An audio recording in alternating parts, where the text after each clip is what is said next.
OnStar.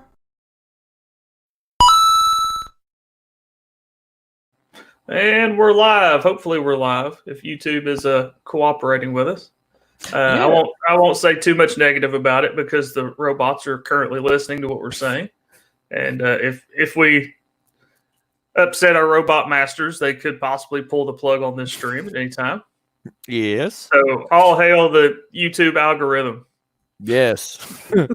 All hail the masters. Yeah.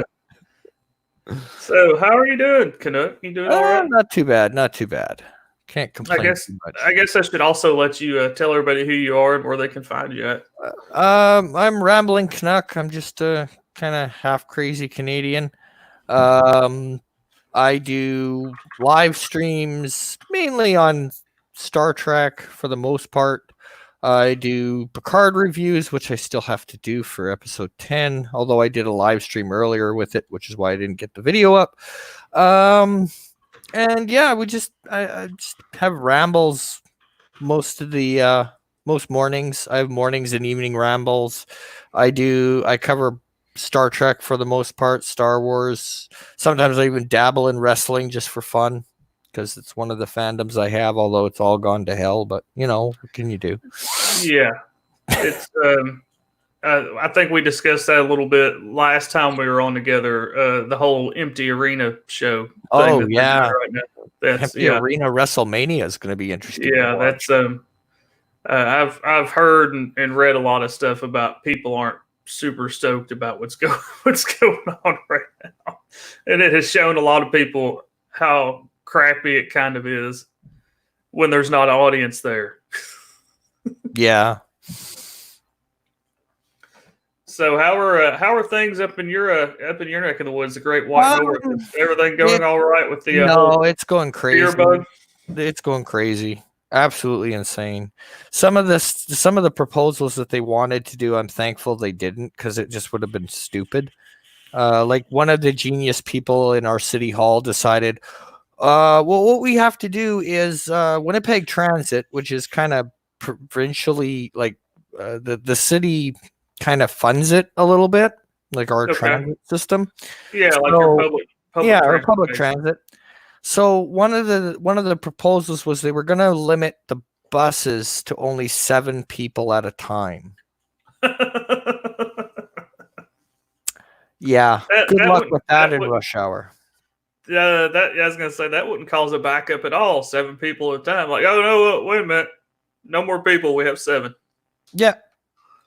And then you can't pick up anymore. Fun. You can't pick up anymore until somebody gets off the bus. So you're just driving past all the bus stops. Oh no, I've already got 7 people. Sorry. Yep. It's just some of the stuff is just stupid.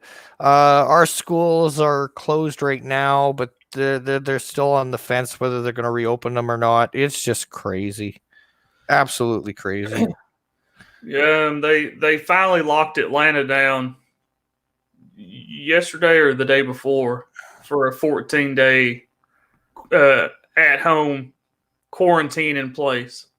So it was not a very popular sentiment with the governor of Georgia. The governor of Georgia actually tried to force the mayor of Atlanta not to do it. Oh, yeah. And it's like the governor's like, oh, no, let's just hold off a bit. So she said, okay. And then the next day she signed it. So she held off a bit I heard about that. For like 24 hours. Yeah. She's like, oh, okay, I held off. I'm going to sign it anyway. Yeah. But no, I mean, like, it's just insane. And I mean, some of the, like, for me, I think personally, the after effects of this, like, just like what our tax rates are going to be. Our tax rates are going to be, and all the financial and business ramifications of everything are going to be way worse than anything the beer disease does. We're going to be paying for this for years. Yeah, because you have so many people that just can't go to work and they're not getting paid from anywhere. So, Well, actually, up here, I mean, they're pushing through a lot of stimulus packages, like a lot of them, and like they've opened up the our unemployment offices for even for like if you're self-employed, you don't really count for unemployment. They've opened yeah, it up so that you are. They've done some things to help out, but and more is to come yet.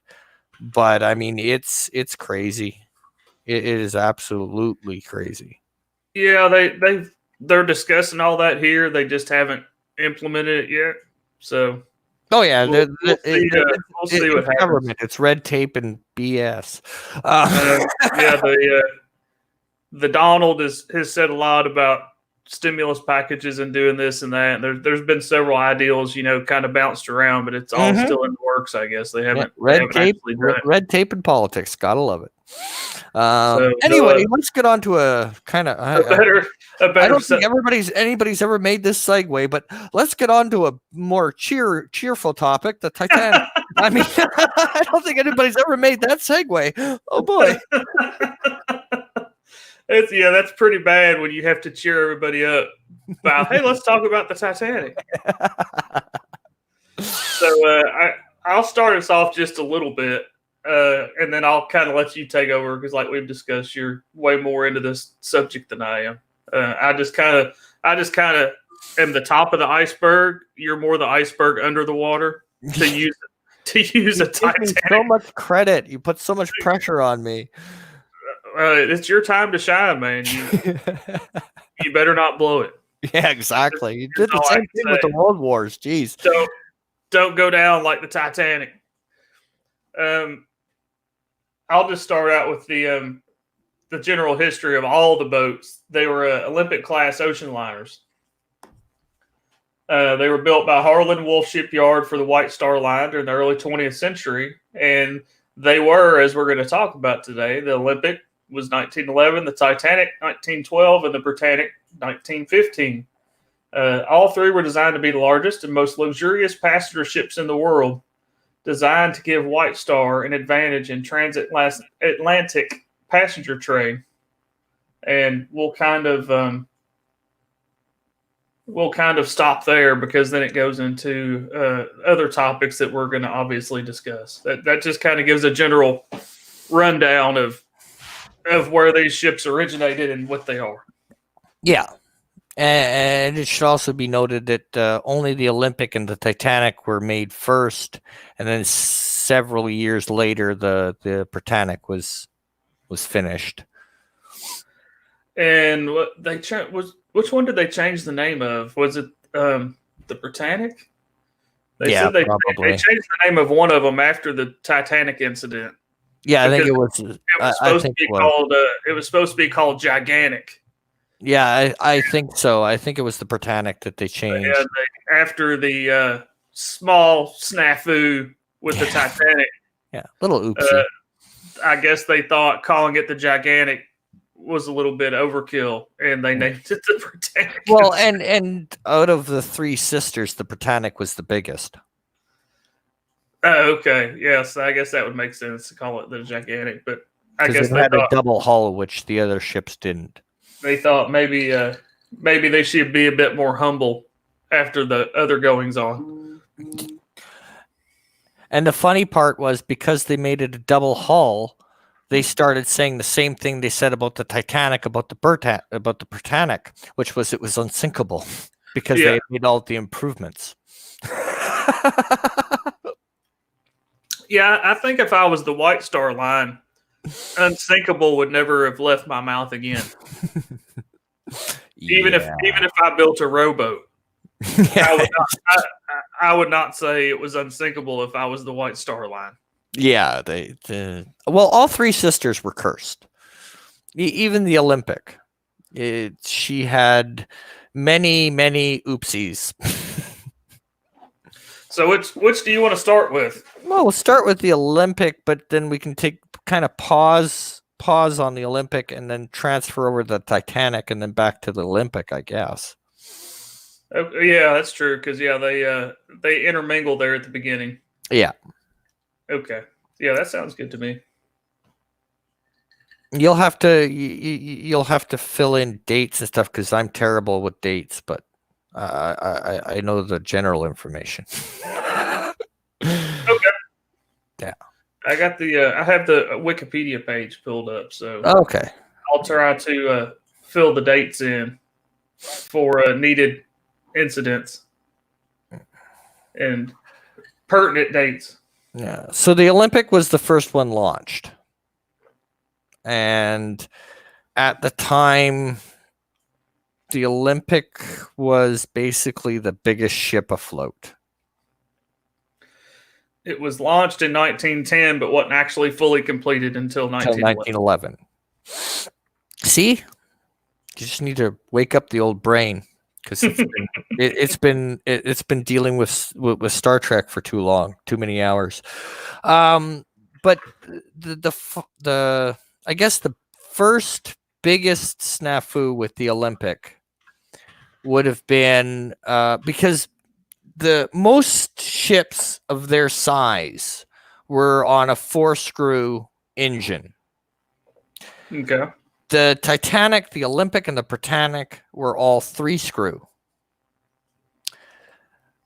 which really hindered the turning capabilities of the ships. They turned slower and they stopped slower. Okay. So, because I'm guessing at that time, I guess they would reverse the engines to stop or slow down. Yeah, and but the 3 screws configuration made the ship harder to turn, quicker, and it also made it harder to stop, which would have some bad effects later. Yeah. For a couple of the ships. Yes. Also, because of the size of the propeller and just the amount of suction that they would cause when they were revolving underneath the water, some of the problems that the Titanic and Olympic had resulted in ships being too close to them while they're in dock. Yeah. And they turn on the propellers and it would suck ships towards them. Olympic's first collision was because of that.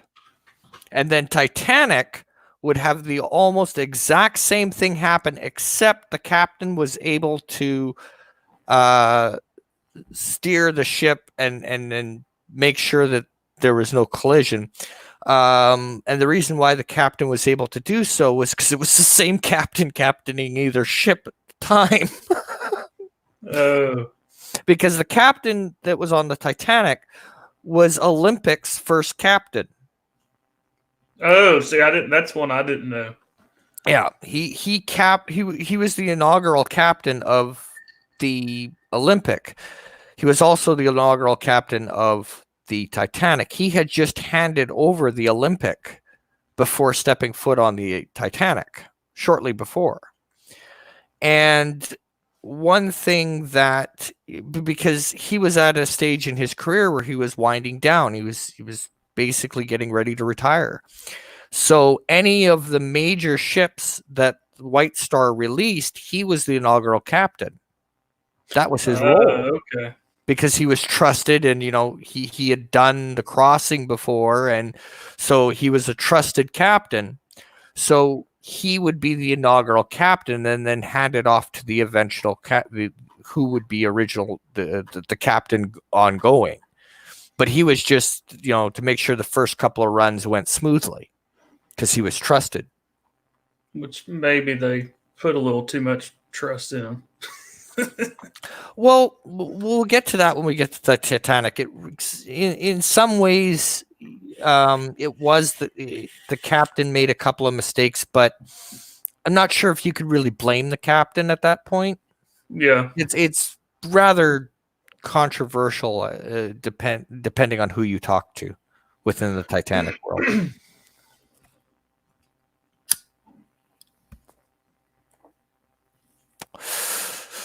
So the Olympic got the blue ribbon on, I believe, her second crossing.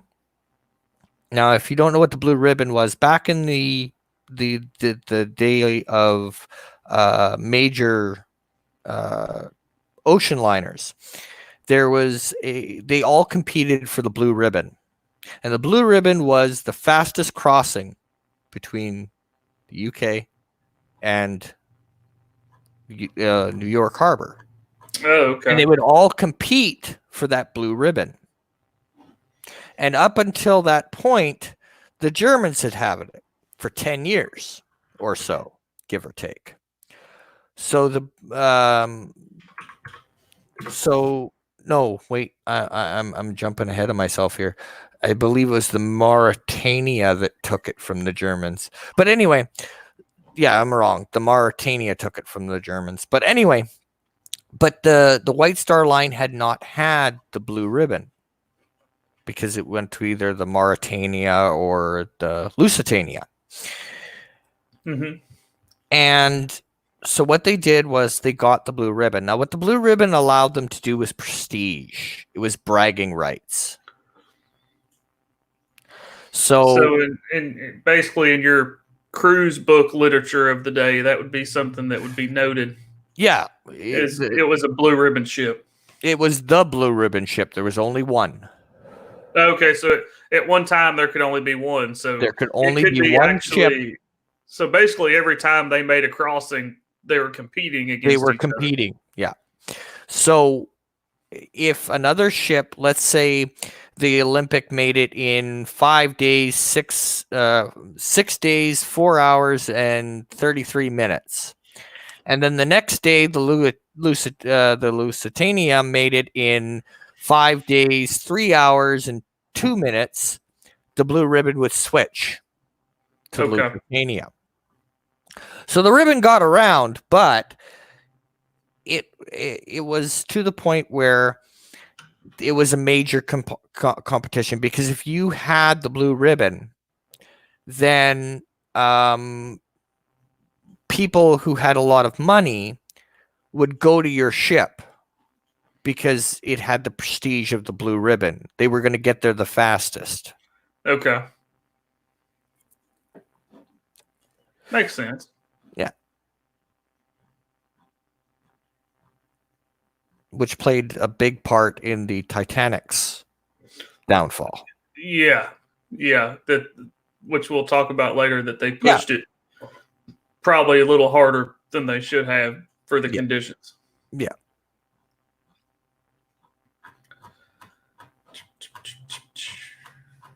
So I get, if you want to talk about the first with the Olympic, because it also rolls in that rolls into the Titanic being delayed, right? Yes. The Titanic, the Olympic ends up having a slight collision with the HMS Hawk, and it punctures a hole in the front of the ship, pretty much where the iceberg hits the Titanic. And just to slightly cut in with the dates, its first major mishap occurred on her fifth voyage on 20th of September, 1911. And that was the Hawk, correct? Yeah, she collided with the British.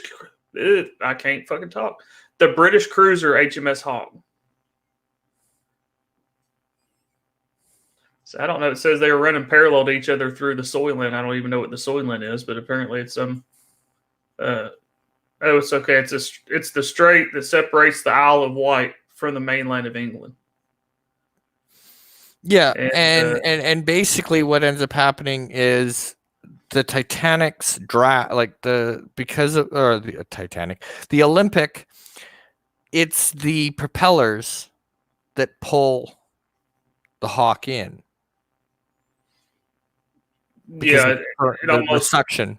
Yeah, it creates almost like a whirlpool or something to pull stuff towards it. Yeah, so they have the major collision. The Olympic is brought back into dry dock, And now at this point, well, no, we'll cover that later. So, so then the Olympic is repaired, and she's getting ready to go back out.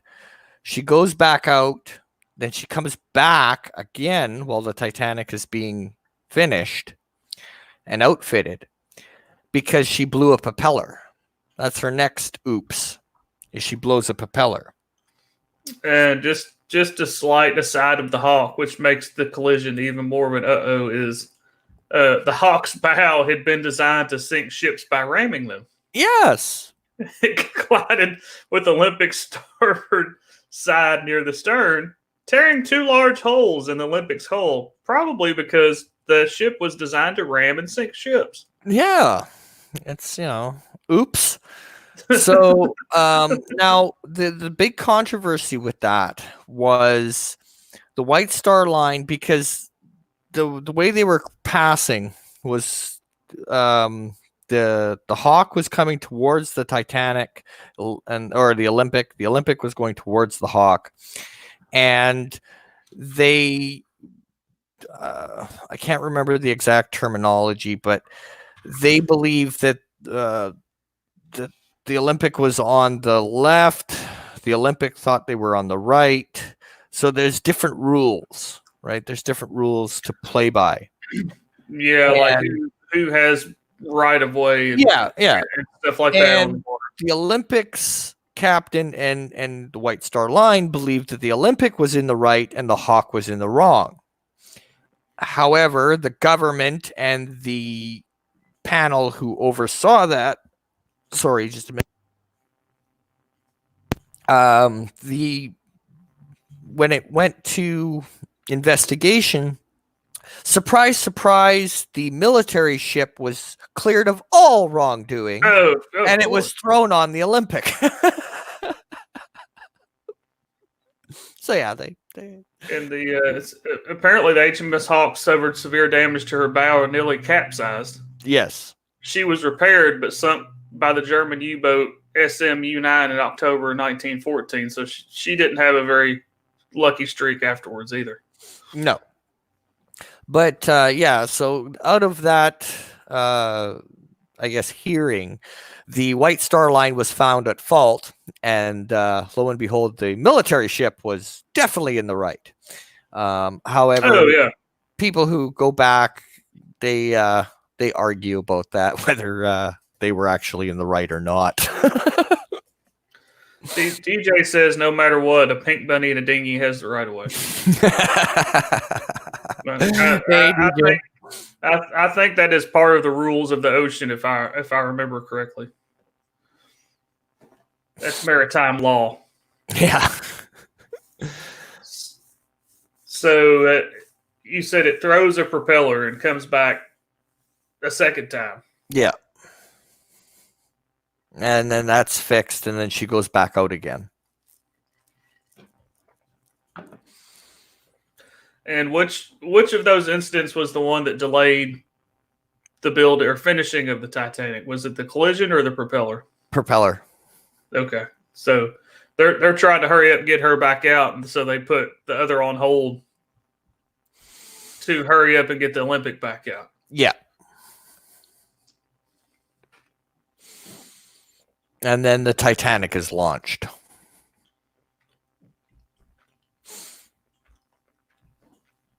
There's no real incidents between then and the Titanic being. It was laid down 31st March 1909, launched 31st May 1911, and was finally completed 2nd of April 1912. And 10th of April 1912 was its maiden voyage. Now, with the Titanic, there are, before we get too far into the Titanic, there are, I guess, conflicting reports. One is that she had a fire on board at the time of launch. The Titanic did, or the Olympic? Oh, yeah. The Titanic. Okay, so that's something I've never heard before. Yeah, it's one of the disputed. It can't be proven. It can't be disproven because she's at the bottom of the ocean. Yeah. But certain crew members after the fact stated that one of the there was a fire that shouldn't have been there on the Titanic at the time. Which is horrible on any kind of boat. That's like, other than sinking, water coming in, that's like one of the nightmares on a ship is you don't want things to burn that aren't supposed to. And then the other thing you have to remember, at the time the Titanic is launched, there is a major coal shortage, shall we say. So a lot of the guys that are stoking the boilers for the Titanic are people who've been out of work. And just to get that job is a blessing. Oh, okay. Yeah. So that's another piece of information I've never heard. That's why you're the leader of stream today. Okay, DJ. Have a good one, man. Have a good radio show. Have a good one. Good to see you come by as always. So the stokers had been out of work due to coal shortages. So there was quite a fight to get those jobs on the Titanic. Yeah. And the shortage was kind of caused by the fact that they were stockpiling the coal. So they had regulations on coal hardcore because they're ramping up. It was just hard to get at the time. So every ship that got coal, that's why some of the passengers ended up being on the Titanic to begin with. They were originally supposed to go on other ships. However, the other ships weren't granted the coal. Oh, okay. So they had to, kind of like a modern analogy, their flight got canceled, so they had to change to another flight. Yeah. They got to upgrade it. And after the fact, I'm sure some of them wondered how great the upgrade was. Yeah.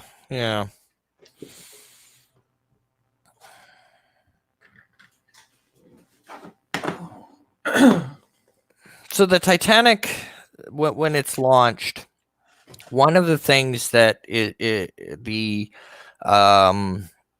that the Titanic has the person who designed her and the person one of the owners of the Titanic on board. I think it's the owners.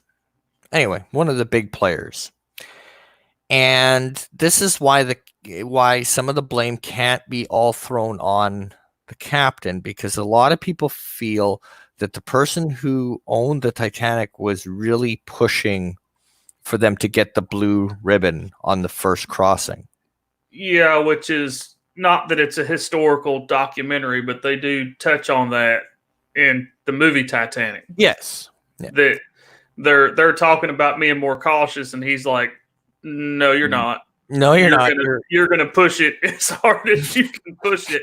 Yeah. And I'm the owner. Yeah. So you're going to do what I say. Yeah, I want the blue ribbon. Yeah. And the other thing that's really interesting in regards to the Titanic is they had received a whole bunch of ice warnings. Yeah. However, at least half of them didn't make it to the bridge. Oh. That could have been helpful. Yes. Also, a key point to note before you get to the sinking of the Titanic is they had one telegraph operator who happened to be off shift at the time that they struck the iceberg. Oh. You would also think that would be something that you would have more than one of. You would think. You would think like 24 hours a day you would have somebody manning the telegraph just in case something like, I don't know, ice warnings or something came in. Yeah. So from the radio room, yeah, it was the guy had clocked out for the night. And At that point in naval history, I mean, we say the radio room, it was just telegraph. Is that Yeah. correct? I Yeah. mean, there wasn't like actual radio now like we think of radio. No. They would telegraph between ships and telegraph back to the port or whatever. Yeah. Okay. But it did have really good. Let's see. I caught something here in a minute. You were talking about the telegraph. If I can find it. Where did you go? The other thing it apparently had a high-powered radio telegraph transmitter. Yeah. I'm sorry. Go ahead. The other thing that didn't help the Titanic is there was an unusually high amount of ice that year that she went down. So it was irregular for that to be that many icebergs in the sea lane. So and like we said before, you said before, we're talking about a cap. This isn't his first rodeo. No. This is not his first transatlantic crossing. No, he's gone over in the Olympic. He brought the Olympic there and back on its maiden voyage, and he had shortly before the Titanic went on its maiden voyage is when he handed over the Olympic to the new captain. So he was on the Olympic for most of its early career, and as a kind of an interesting note, the Olympic was on the way back from New York when the Titanic went down. Oh, so I didn't know that. Yeah, it was just too far away to get there in time. And which I'm sure he also did transatlantic voyages on many other ships. You were talking about it. He was kind of their top captain because he was the most senior, was getting ready to retire soon. So there's no telling how many Atlantic crossings he had made prior to the Titanic. I mean, it was many. Yeah, this wasn't his first show. He had been on there a lot, and he was the go-to guy for when White Star Line would release a new ship. The first captain would be him. See you, Spork. See you, Kronos. Have a good one, guys.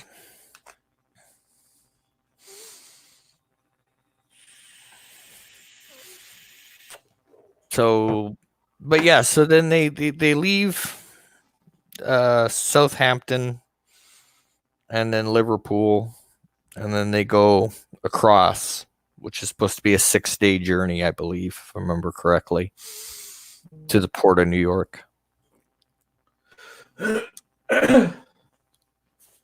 And the other thing with the Titanic, the Olympic, and later the Britannic, the idea was they didn't really want. They couldn't always rely on having the blue ribbon and being the fastest ship.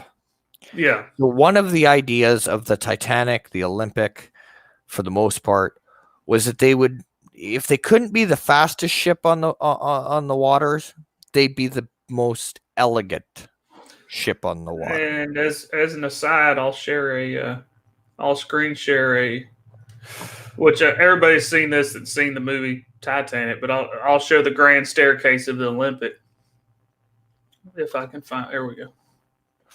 So that was the grand staircase of the Olympic.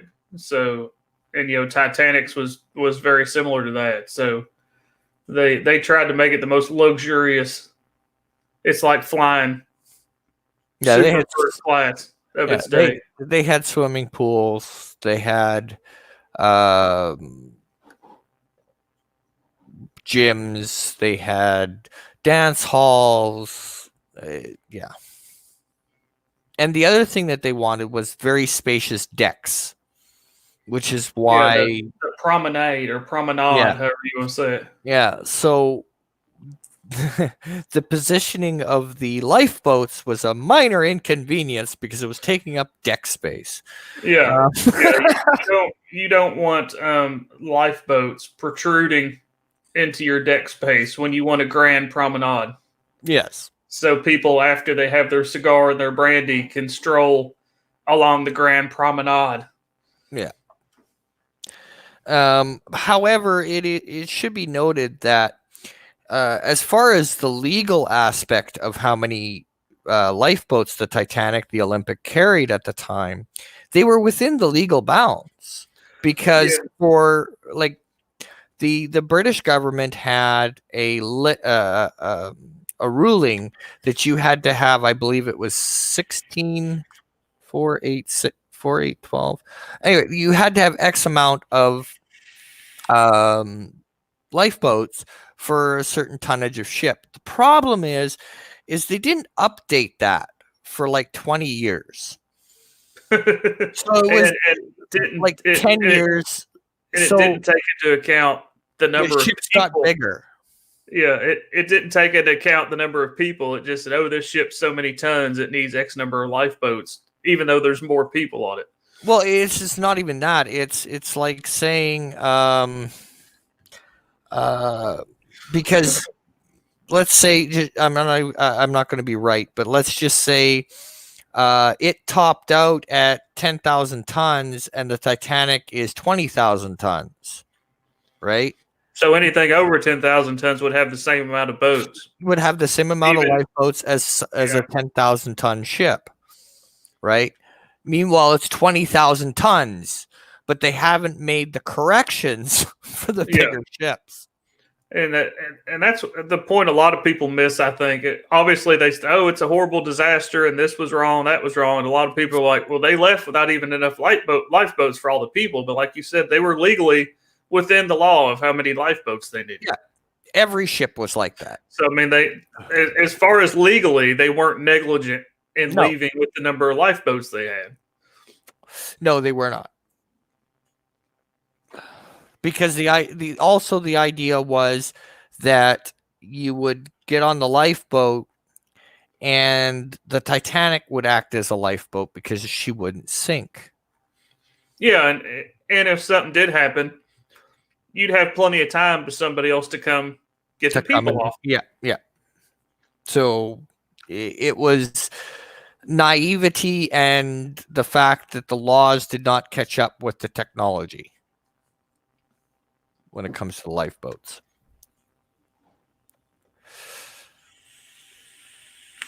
So I don't know if you want to jump right to the Titanic hitting the iceberg or if you want to talk more about the Titanic. Let's see. Titanic carried a total of 20 lifeboats. 14 were standard wooden Harlan and Wolff lifeboats. Each had a capacity of 65 people.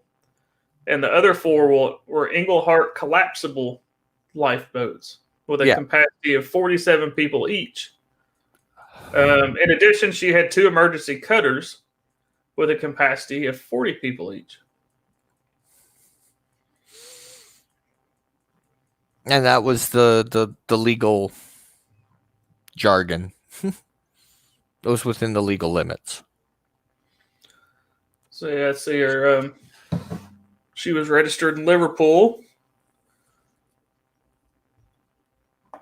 And we've already somewhat discussed the crew. Edward Smith was the captain we've been discussing of the Titanic. And then I'll for anybody that hasn't seen him, I'll pull a picture of that up real quick so everybody knows who we're talking about.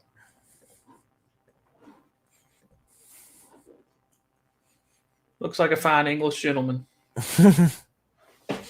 with rocking the beard. Yeah. All right, so we get that's the wrong button. So she leaves, and we get 4 days into her transatlantic crossing. And everybody's in awe and astonishment at the ship. Yeah. Everybody's having a great time. They're using the swimming pool, the gymnasium, and everything's great. They're having fancy dinners.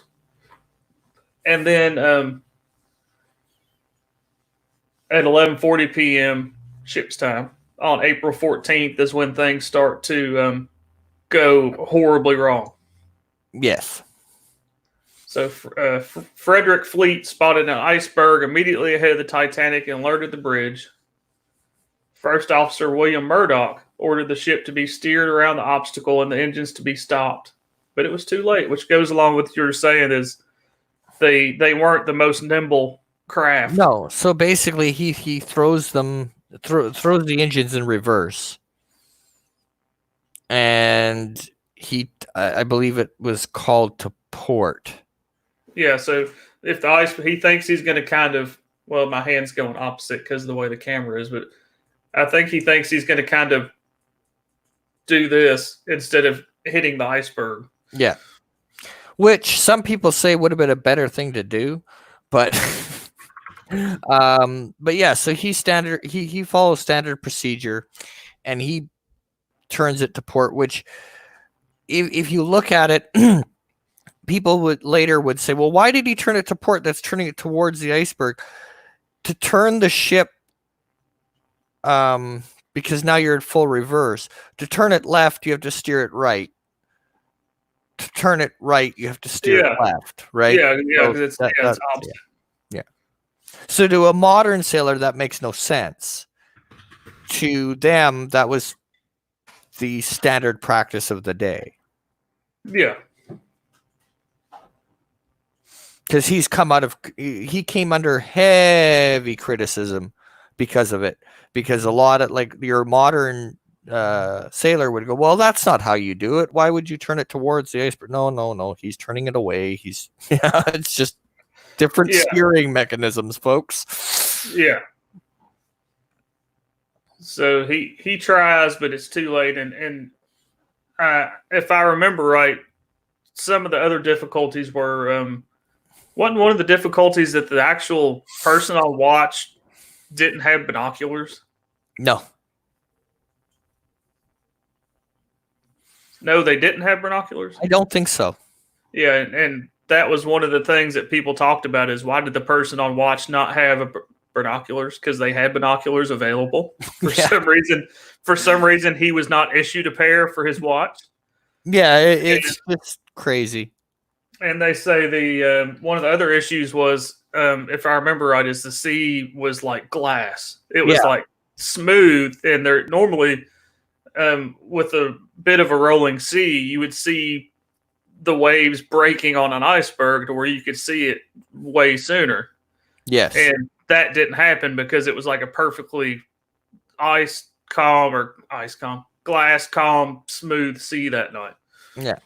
Now, like the best sailing weather, unless you wanted to hit an iceberg. Yeah. The only problem is they're going at full speed. Yeah, which goes back to the discussion of how much was the captain pushed to try to get the blue ribbon on the first passage, because even though they're getting ice warnings from a whole bunch of ships. Yeah. But they went sailing through anyway at almost full speed. Yeah. Yeah, basically pushing it as hard as they could push it, pretty much. So they try to avoid the iceberg. That does not occur, as we all know. Mm-hmm. So the starboard side of Titanic struck the iceberg, creating a series of holes below the waterline. The hole was not actually punctured by the iceberg, according to this article. The hole was not actually punctured by the iceberg, but rather dented such that the whole seams buckled and separated, allowing water to seep in. And 5 of the ship's watertight compartments were breached. Wasn't there also some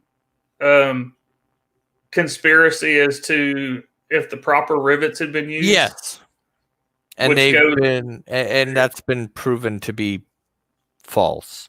Okay. Yeah, I just remember, what was it? Supposedly the proper tensile strength of rivets or something hadn't been used. Yeah. It was a way to try to belittle the shipyard, that it was the shipyard's fault. Yeah, The other it's- one was that they had used inferior metal to build the ship. yeah. And yeah, there was a lot of slander thrown at that shipyard after the Titanic went down. Well, yeah, everybody's trying to find somebody to blame. Yeah.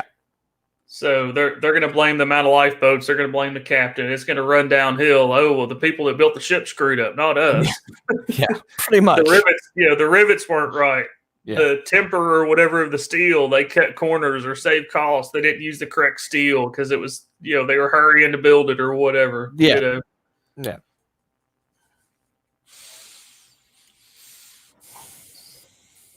So let's see. So 11:40 p.m. they end up striking the iceberg, and it's funny because it says those aboard the Titanic were ill prepared for such an emergency, in accordance with accepted practices of the time, where ships were seen as largely unsinkable and lifeboats were intended to transfer passengers to nearby rescue vessels. So I know when the collision first occurred, everybody's like, "Oh, whatever, no big deal." Actually, when it first occurred, people who first came up on deck were told to go back to sleep. Initially. Yeah, because at the time they didn't realize the severity of the problem. Yes.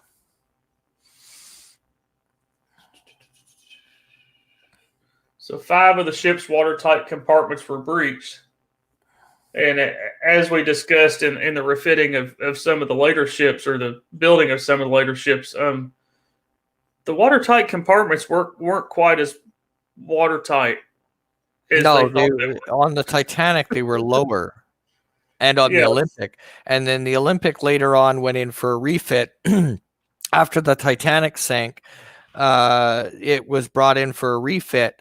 And it was the watertight compartments were raised, I believe, 3 decks. Yeah, because it's great to have watertight compartment unless the water goes higher. Yeah. If it's got to where you can go over the top.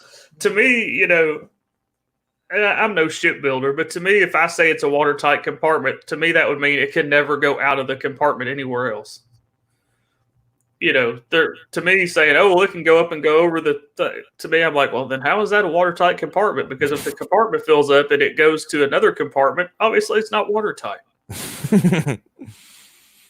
But I'm no shipbuilder or professional shipwright. Well, the ideal situation is you get hit in, say, the front compartment. Let's say compartment 1, just for sake of argument. Okay. Compartment 1 then spills over to compartment 2. Compartment 2 then starts to fill, then spills to compartment 3. Compartment 3 fills, spill to compartment 4. The problem that Titanic faced was multiple compartments. Yeah, in one shot. Yeah, 5 were breached at the same time. Yeah. So it was more than what the design was built for, really, as far as keeping it from sinking and giving them time to get the passengers off and all that stuff. Yes. In a perfect world, like you said, 1 would have been breached. You would have still had a lot of time to have another ship come or whatever. Yeah. So the other thing with the Titanic going down, one of the major points of contention between the survivors, and some survivors got even shunned and told they were lying about this fact, until Robert Allard did found it. And that was most of the people say that the Titanic, when it sank, went like in the movie where it goes up completely perpendicular and goes down. Yeah, and then it like breaks. See, that's the contention. Some say it went straight down and didn't break. And those who said that it broke were shunned and told that, no, you must be mistaken, the Titanic didn't break. Until Robert Allard found the Titanic. Now, the Titanic technically is in 3 pieces on the bottom.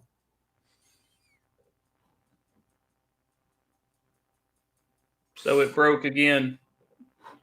Yeah. When it hit the bottom or on its way down. Or on its way down, yeah. So you have the middle, you have the bow, a little bit of the middle section, and then the stern. Which, I mean, to me, it makes sense that ship was never designed to have part of it sticking up out of the water. It was supposed to be supported by the water. Yes. Not be up in midair like a skyscraper. So, Yeah. I mean, to me, it makes sense that something's going to give. Yeah. It's the weakest point somewhere, it's going to break. Yeah. And so now when Allard found the Titanic, because of the distance between the bow and the stern, it's almost proven 100% now that that's exactly how it happened. The Titanic broke on surface. And then the stern continued to drift and then slowly went under. Yeah, which makes sense because if they separate, then they're going to sink at different rates and not going to sink just straight down together. They're going to go their separate ways and sink at different rates. There is quite a distance between the bow and the stern.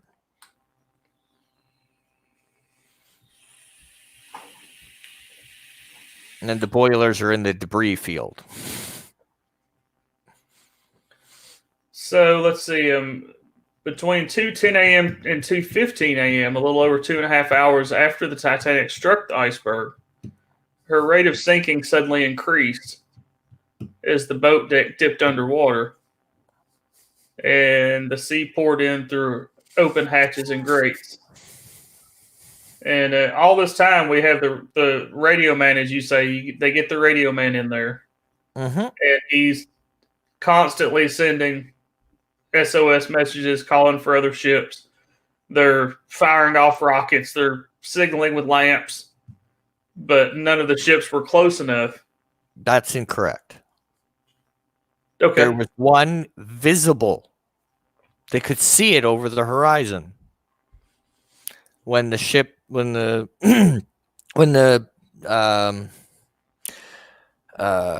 boats are being lowered down and they're firing the rockets, there's a ship within sight of the Titanic. And this is the real sad tragedy of the Titanic, is there was a ship that could have made it in time. The problem with it is, if I remember correctly, and I could be wrong, but if I remember correctly, the telegraph on that ship was not operational at the time. They had turned it off. Yeah, so they were getting ready for bed. They totally get that part out of the Wikipedia article. Right? So that's when that's what I was looking at, was the Wikipedia article. And so when they sent the rockets up, they thought they were fireworks. Oh. That they were celebrating. I shouldn't laugh because we know all those people died, but at the same time, it's like a comedy of was it a comedy of tragedies, whatever the word is. So they didn't alter course, and that captain ended up getting in a little bit of shit afterwards. Yeah, because it could have been a whole nother story about the Titanic. Because if you listen to the survivors when they're talking, they thought that this wasn't going to be a major issue because they could see a ship on the horizon when they're being lowered. They see the ship on the horizon, and then it turned away and sailed away from them instead of towards them because they just couldn't fathom that the Titanic was in trouble. They're like, man, look at the party they're having over there. Yeah, basically. They're having a jolly old time over on the Titanic. Yeah. Everything must be going great. Wish I was over there with them. They're having a party. Yeah, they're having a blast. Yeah. But yeah, there was a ship that would have been close enough to, well, at least save them quicker, but it misread the flares and went the other way.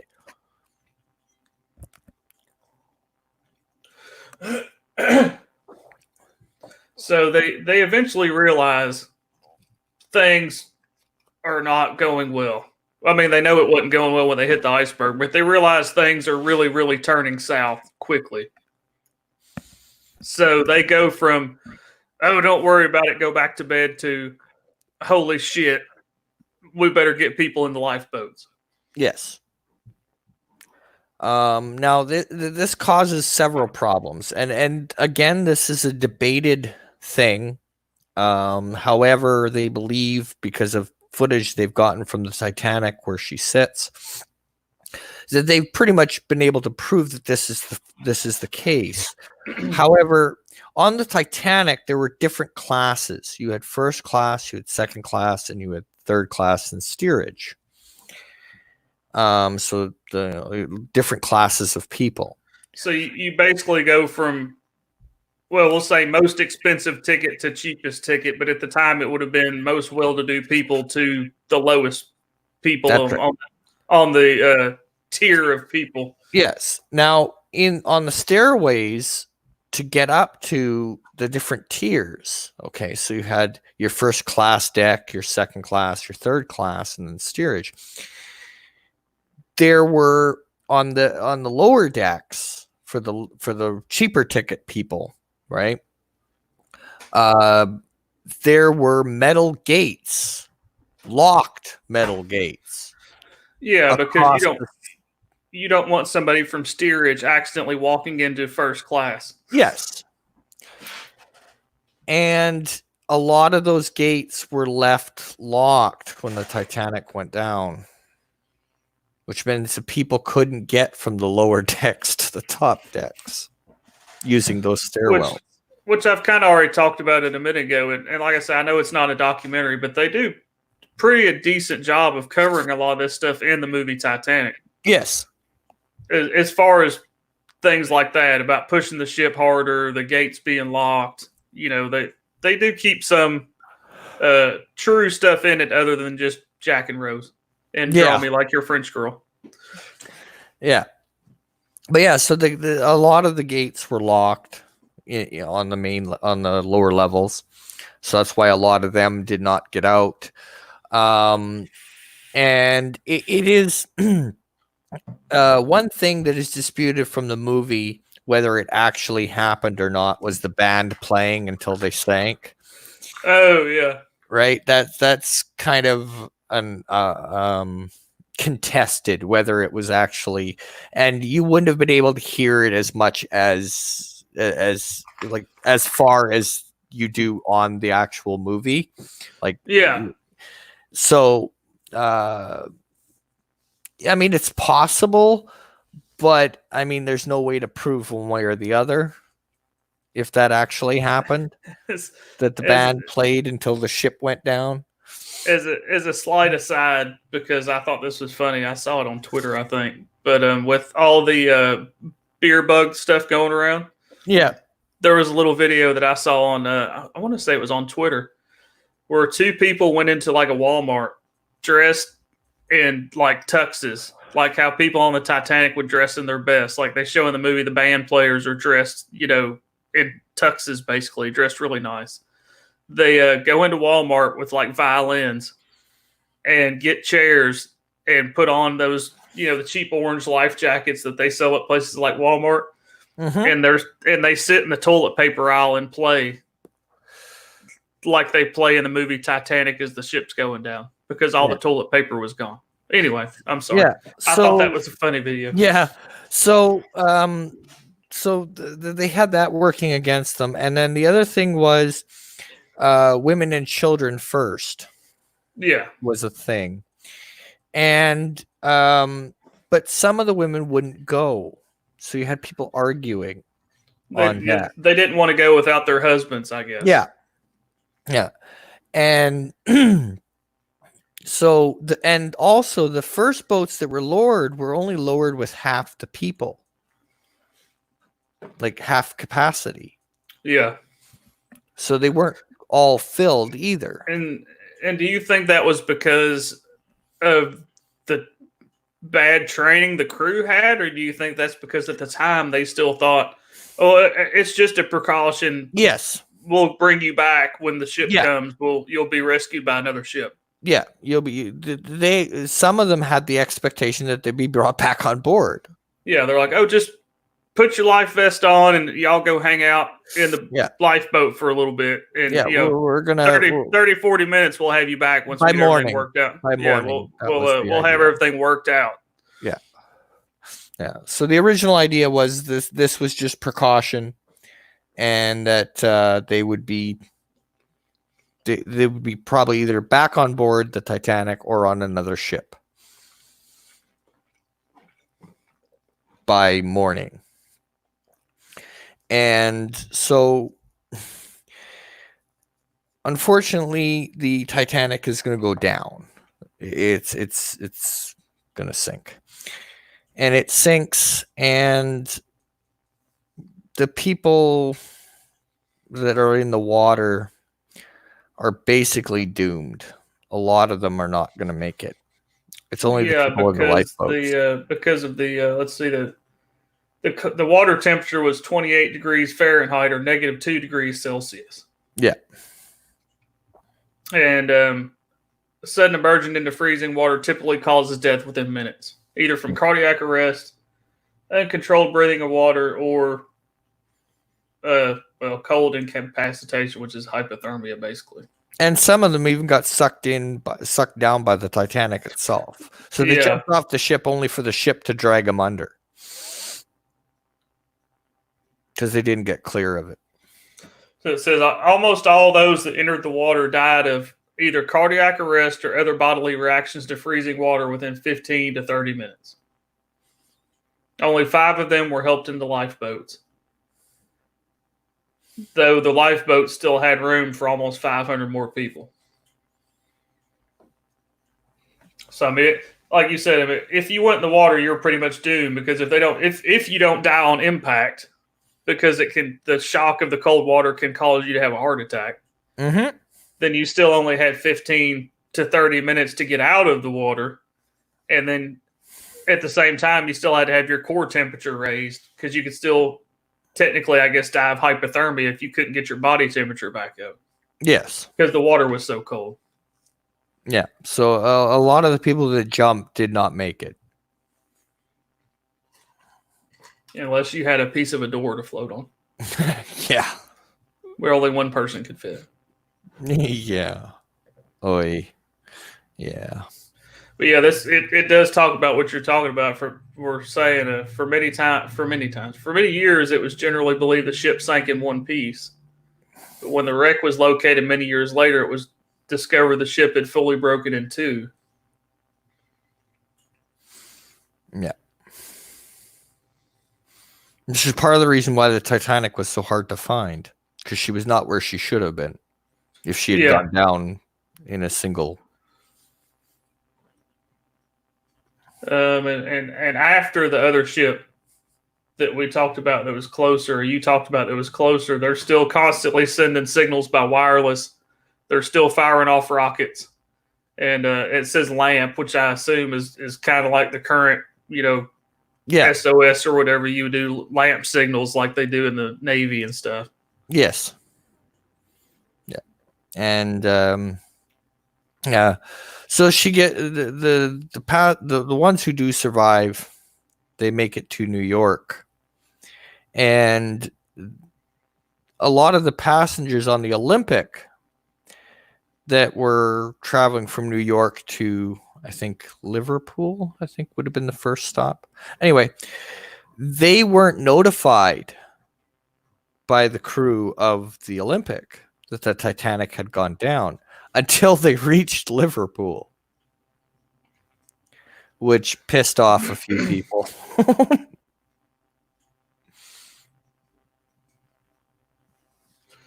Yeah, it says on 14th of April 1912, the Olympic, which was now under the command of Herbert James Haddock, was on a return trip from New York wireless operator Ernest James Moore received a distress call from the Titanic when she was approximately 500 nautical miles west by south of the Titanic's location.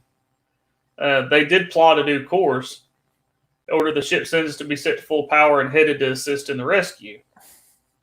But when they got about 100 nautical miles away from Titanic's last known position, they received a message from the captain of the Carpathia that had already arrived on the scene.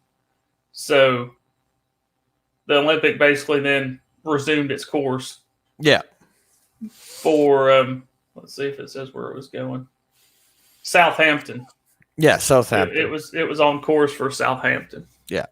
So now I guess this would be a good time to pause and go into the conspiracy theory.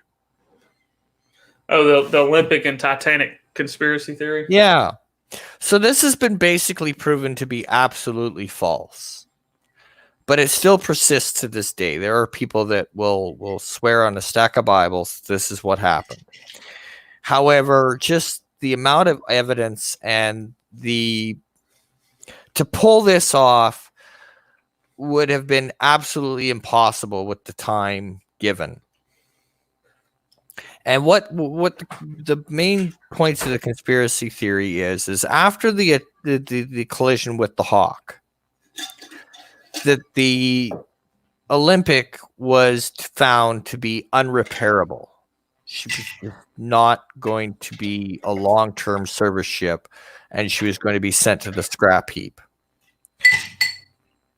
And so the owners came up with this wonderful idea that what they would do is they would switch out the Titanic for the Olympic. So in a sense, when the Olympic comes into dry dock and is repaired, what they insinuate in the conspiracy theory is that the Titanic and the Olympic were switched. So all of anything that said Titanic on Titanic was switched to Olympic, and all of the Olympic markers were switched to Titanic. So that the ship that actually made the maiden voyage was the Olympic, not the Titanic.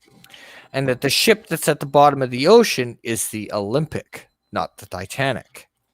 The Titanic was the one that carried on. And it was supposed to be basically an insurance scam, correct? Yes. So basically the idea was they'd get out to the ocean, there would be a calamity, and there were supposed to be ships within the area to collect the people. And the idea was that you sink the Olympic, you collect the insurance money, and then you still have the Titanic up and running, and you don't lose out on all that money and revenue of the Olympic going to the scrap heap. Yeah. Now, the problem with this theory is, well, there's a lot. There's just a lot of overwhelming, this isn't happening.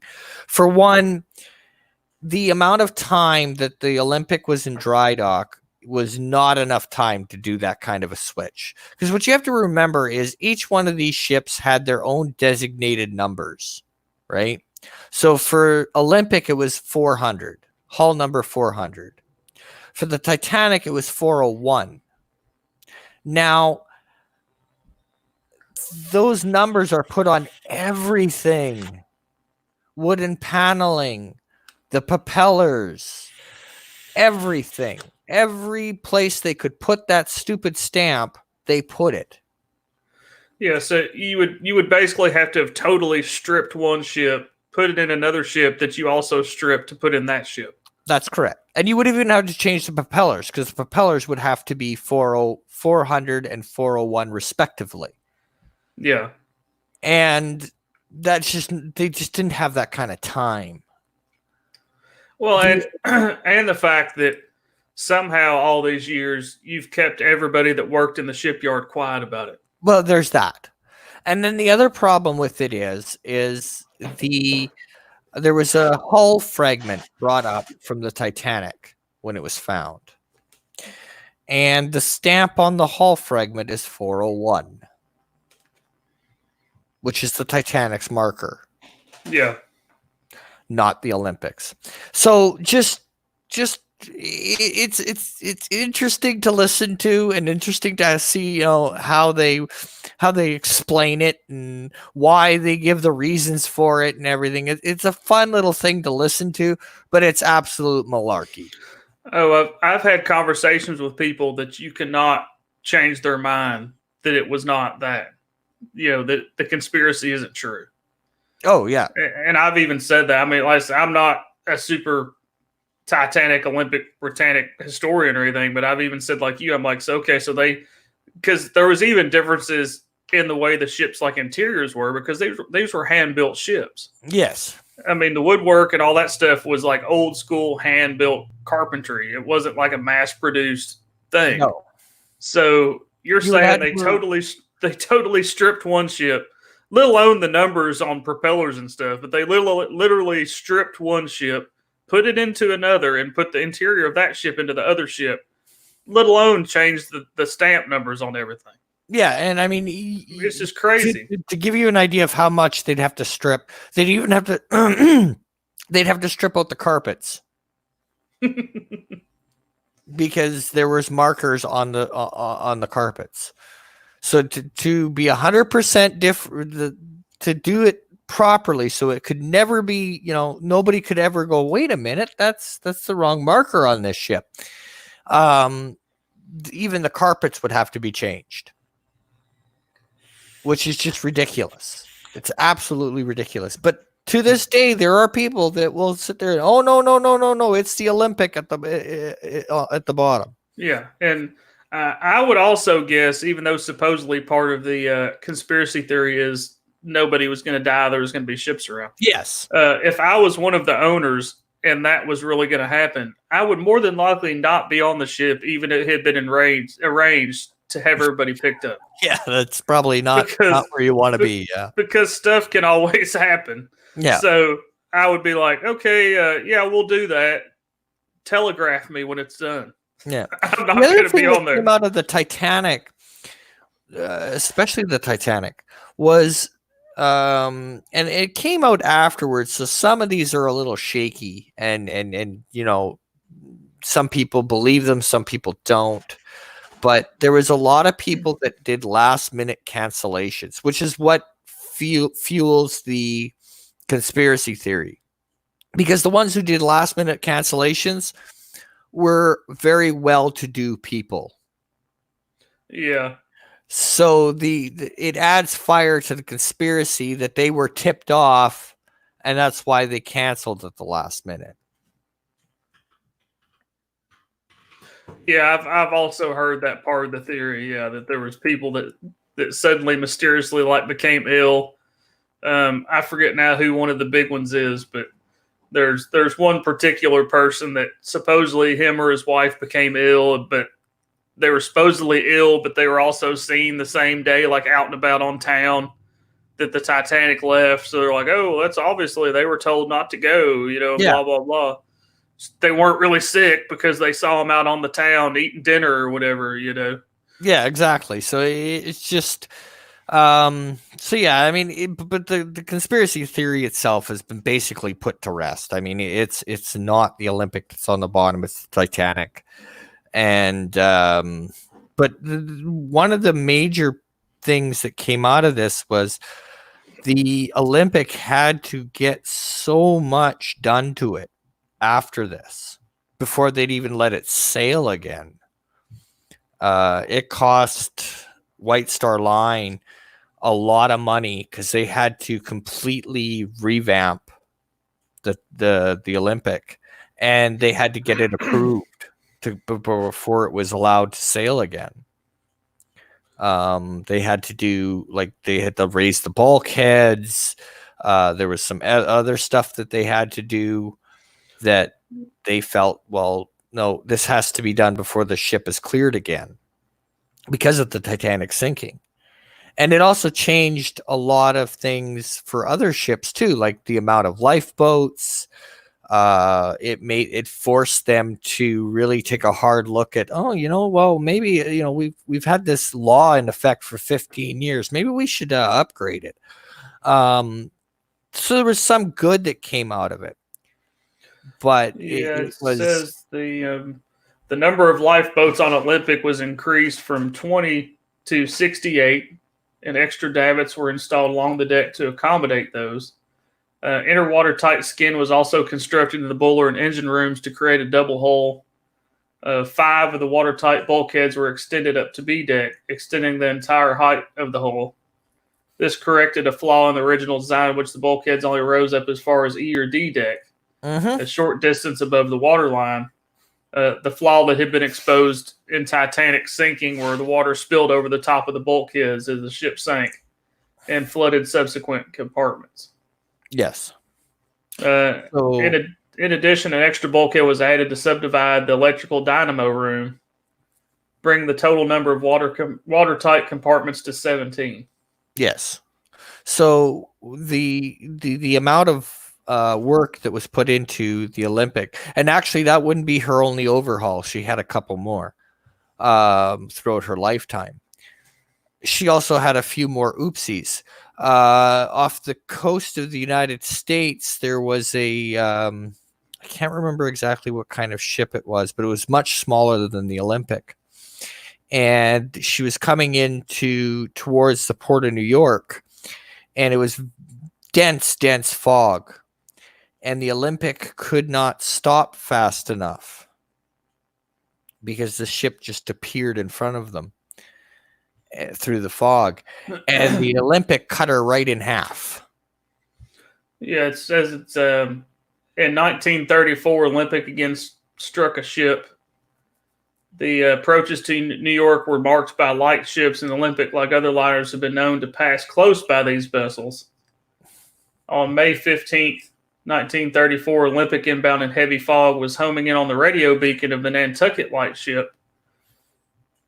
The ship failed to turn in time and sliced through the smaller vessel, which broke apart and sank. Yes. No damage to the Olympic. But several people lost their lives during that. And it's just one more of the ill-fated things to happen to the ship designation. Later on in the career of the Olympic, it was kind of interesting, because what ends up happening is when they were launched, their major competitor was the Lusitania and the Mauretania, which was owned by Cunard, which was the other major British liner, ocean liner company. When Olympic would be sold for scrap, she was a Cunard White Star Line ship, because the government later on in years would force the two to merge. Really? Yes, because they needed funding.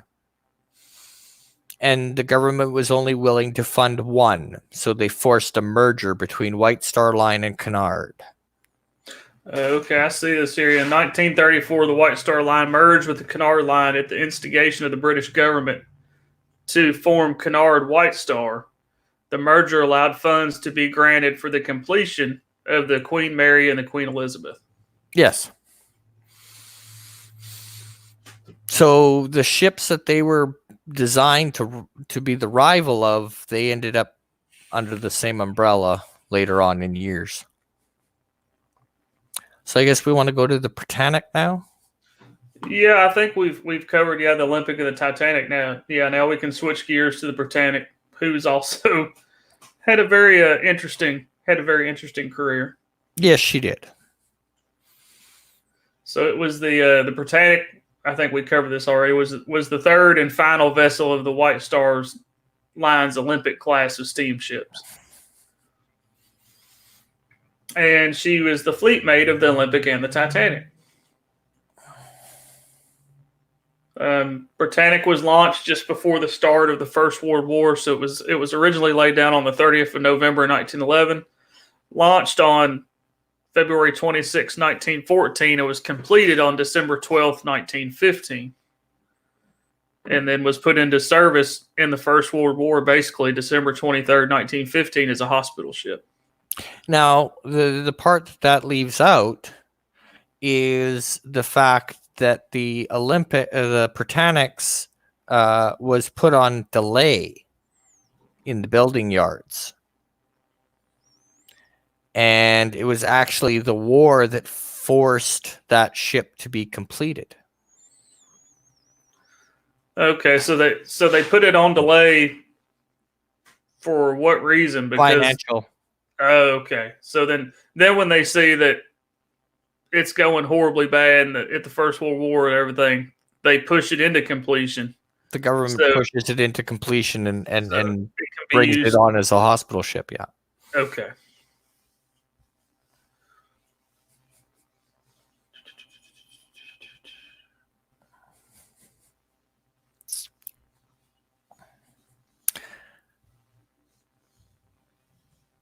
It also just so happens in the same month that it completed its trials, as it prepared for emergency entrance into service with only 4 weeks' notice. That same month was when the Lusitania was torpedoed. Yes.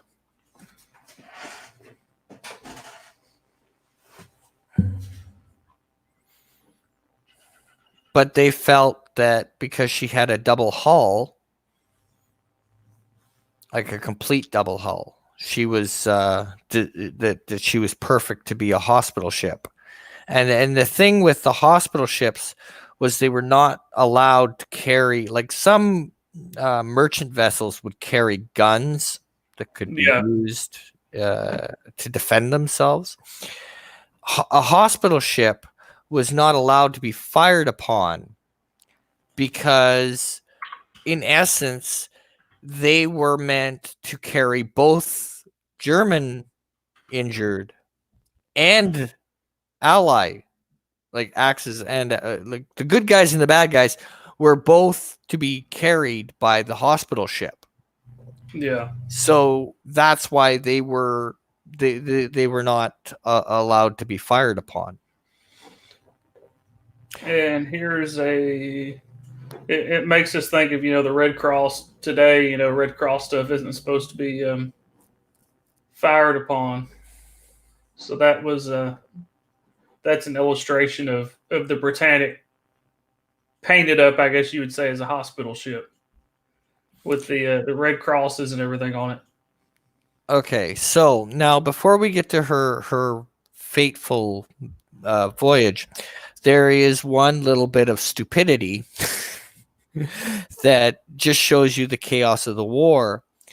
And that was, she was decommissioned as a military hospital ship, sent back to White Star Line.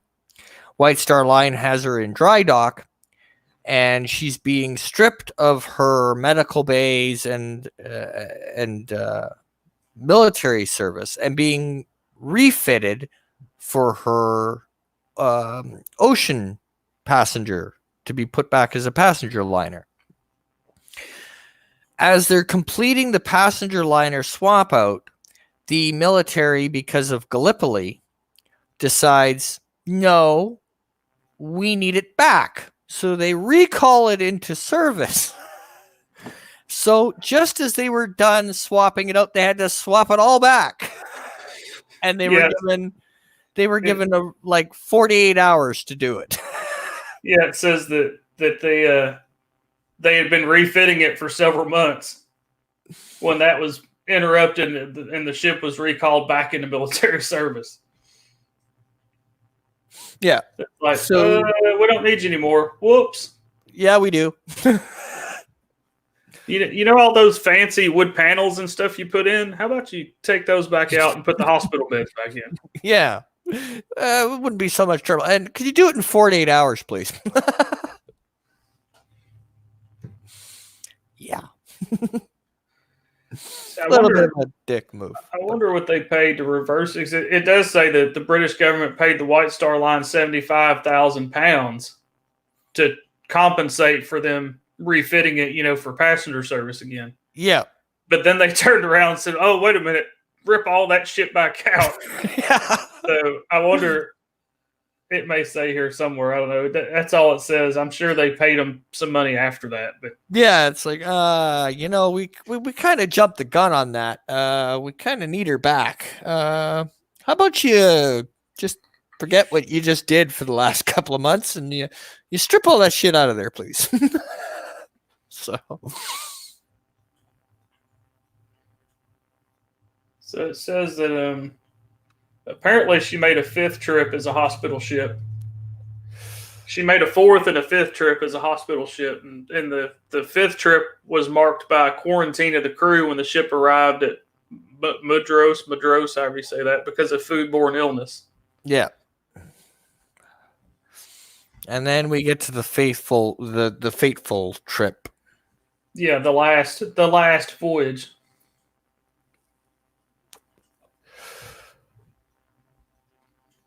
So that happens on the Britannic departed Southampton for Lemnos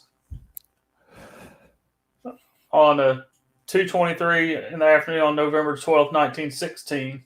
It'd be her 6th voyage to the Mediterranean Sea. Or the Gallipoli incident. Yeah, Britannic passed Gibraltar around midnight on the 15th of November and arrived at Naples on the morning of the 17th of November for her usual coaling and water refueling stop, which would complete the first stage of the mission. The storm kept the ship at Naples until Sunday afternoon, and then the captain decided to take advantage of a brief break in the weather and continue. The seas rose again, but next morning the storms died and the ship passed the Strait of Manisa, however you say that. Let's see, blah, blah, blah. Britannic was steaming at full speed into the key channel between, I can't pronounce any of this stuff, Cape Sonian, which is part of Greece. On 8/12 on 21st November 1960, a loud explosion shook the ship.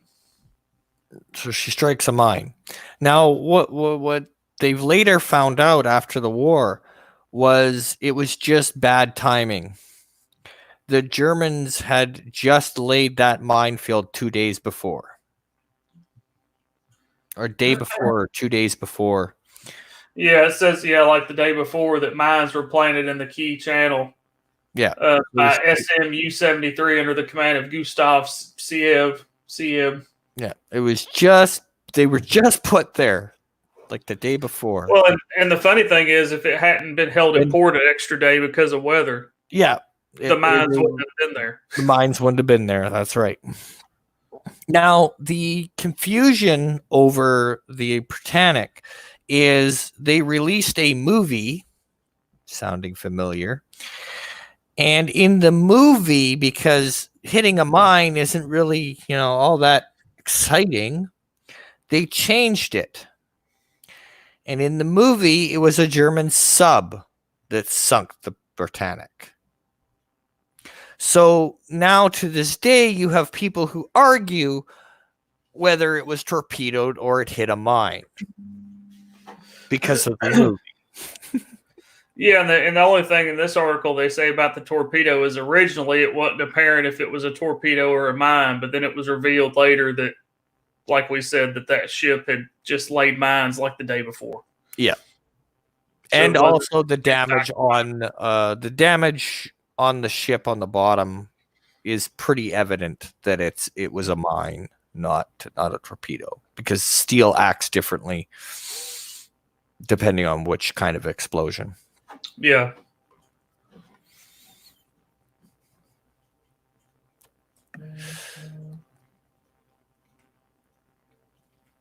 So it appears Britannic had better luck in rescue as far as the crew and the passengers. It did in that sense, but it didn't in the other sense. The Britannic was, in all intents and purposes, a better, safer ship than the Titanic.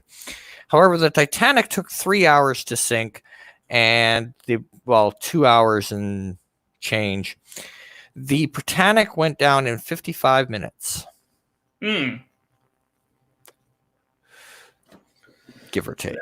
And really, the biggest place where they got lucky was the water temperature. Yes. And it was 21 degrees Celsius or 70 degrees Fahrenheit compared to Titanic's -2 degrees Celsius or 28 degrees Fahrenheit. now I don't know if it covers this, but one thing that's been found before the British government made it illegal for you to go in the ship when you dive on it, was that the water compartment, like the watertight compartment doors, were not closed. They were open. Really? Yeah, they were open. Now, the one thing that the Britannic had was automatic watertight doors. So you could hit a button on the bridge and the compartment doors would close automatically. Now, they're not sure why the compartment doors didn't close, whether it was faulty wiring because of the explosion, or if the explosion had warped the door frames. Oh, to where they couldn't close. They were jammed up. Yeah. So now the captain, believing that the watertight doors are closed, right? The ship is starting to sink, and he's starting to panic, kind of, because he's realizing, well, I'm going to go down. So what he tries to do is he tries to beach the Britannic for no other reason than to try to save the ship.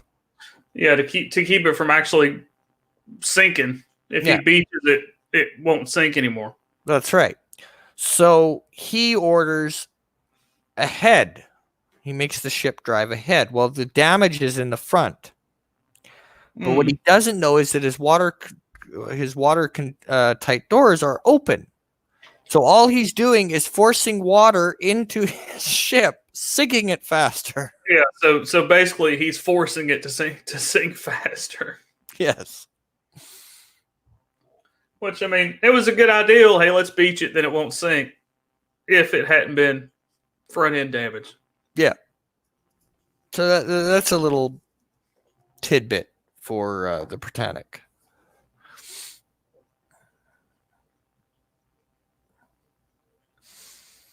Let's see, 1,035 people survived the sinking. 30 men lost their lives. I mean, that's still a lot.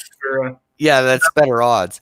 The other thing that they've now discovered was that no doctor on the Britannic ever took credit for this stupidity.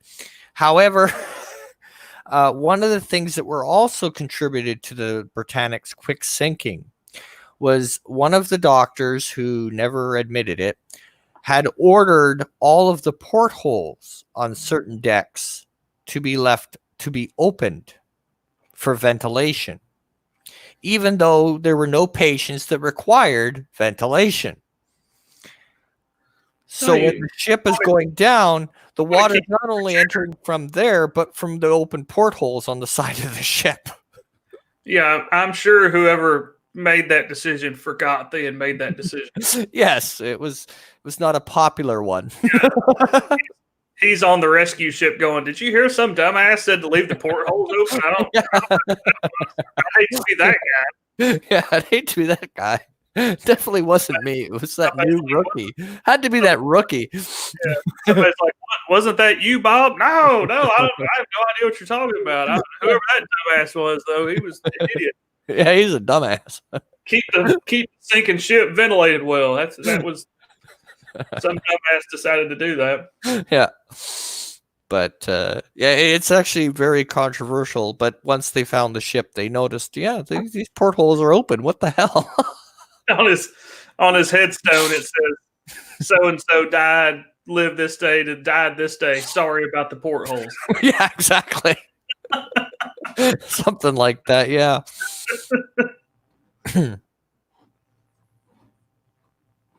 So I guess now, and we talked about it a little bit, we can a kind of interesting story that covers all three of the ships we've talked about today is the woman that survived all three. Yes. And to me, that's a very interesting story. Her name was Violet Jessup, and she got the nickname Miss Unsinkable.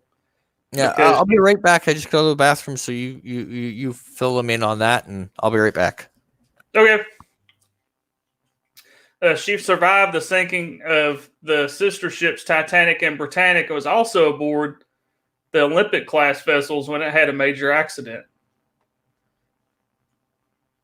She was born in 1887 in Argentina to Irish immigrants. She contracted tuberculosis as a young child, was given a few months to live. Somehow she managed to fight the disease and went on to live a long, healthy life. When her father passed away, her mother moved the family to Britain, where she took a job as a stewardess on a ship. Her mother, took a job as a stewardess on a ship. Violet attended a convent school. So let's see, fast forward to the part we really want to know about.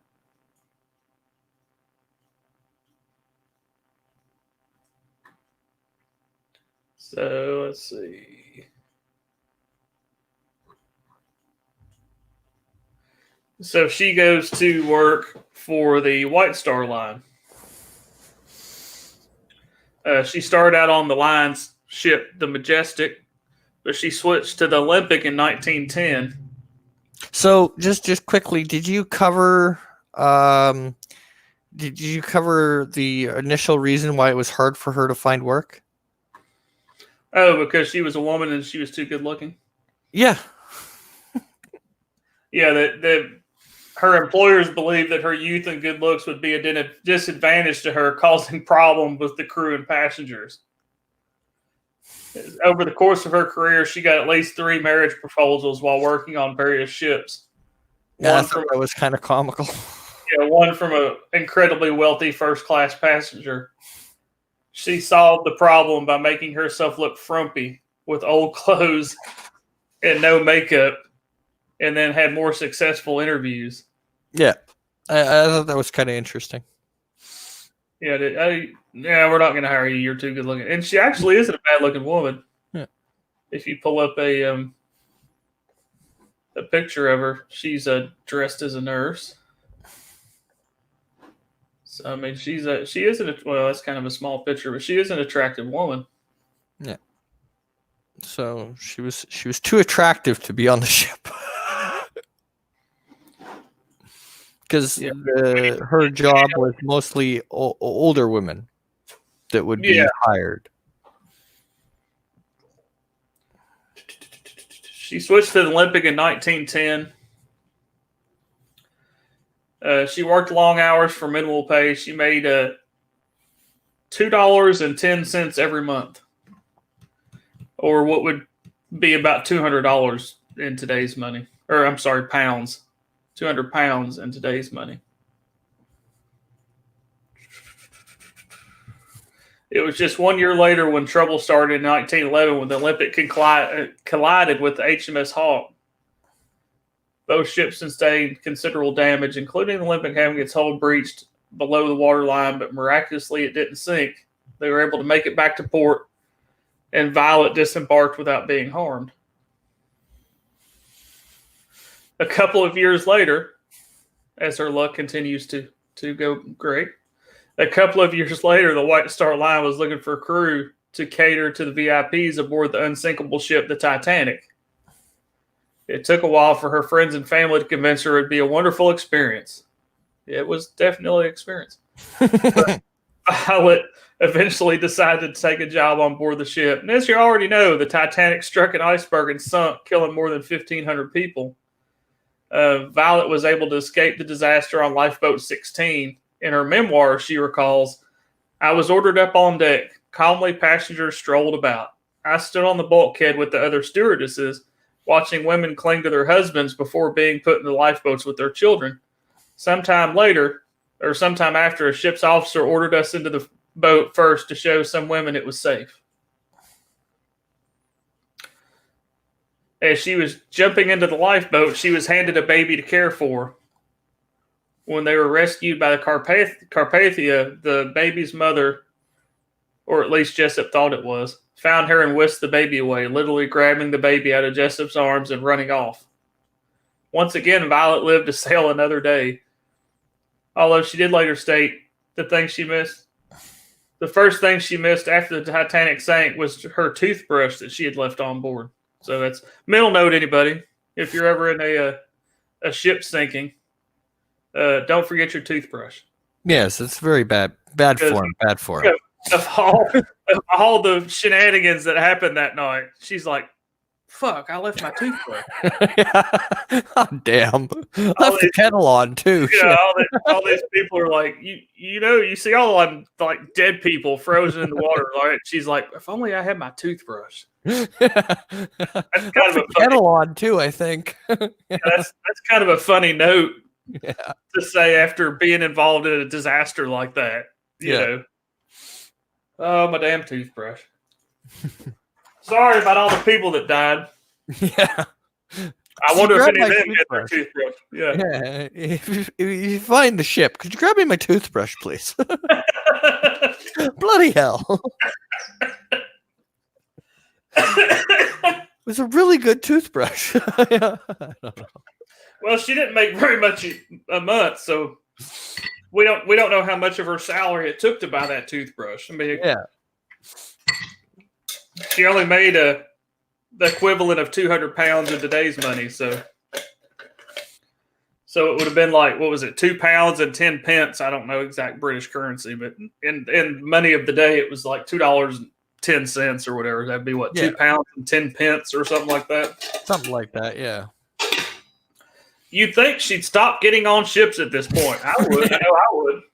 Especially ships from the same class of White ships. Star Line. Yeah, and they're all Olympic class ships. Yeah. But no, she doesn't. That's what it said. You think she'd stop getting on ships at this point, or at least ships of the Olympic class, but not Violet. In the lead up to World War I, she decided to serve as a nurse on board Titanic's other sister ship, the Britannic, which was operating in the GNC. Given her track record, you can probably guess what happened next. The Britannic ran into a mine that had been planted by a German U-boat. The ship sustained substantial damage and quickly started sinking. This time, Violet wasn't lucky enough to jump into a lifeboat as the ship was sinking too fast. Instead, she jumped overboard. And this is another thing from her memoir. I leapt into the water, but was sucked under the ship's keel, which struck my head. I escaped, but years later, when I went to my doctor because of a lot of headaches, he discovered I had once sustained a fracture of the skull. So apparently it fractured her skull, and she didn't realize it till like many years later. Yeah, and actually, when they one thing I forgot to mention when we were covering the Britannic, the first lifeboat. Now picture this: you're on the deck, the boat's sinking.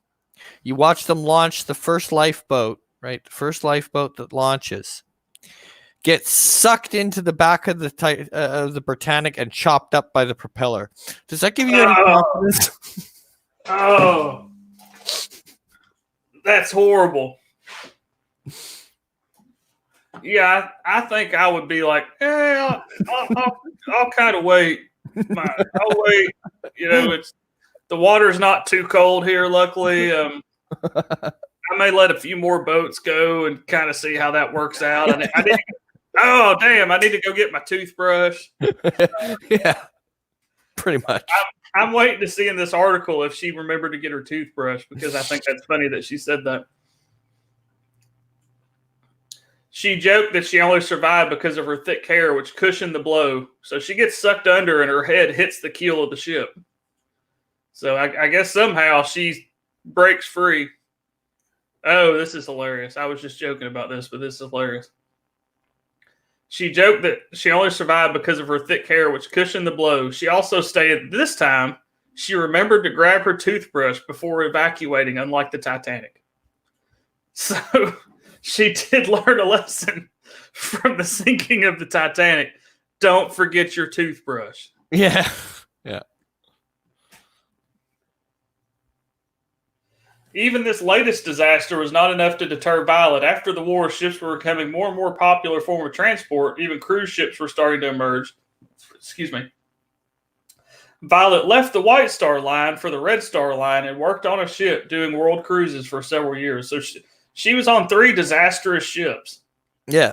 And still went on ships again. They ain't got me yet, so screw it. Yeah.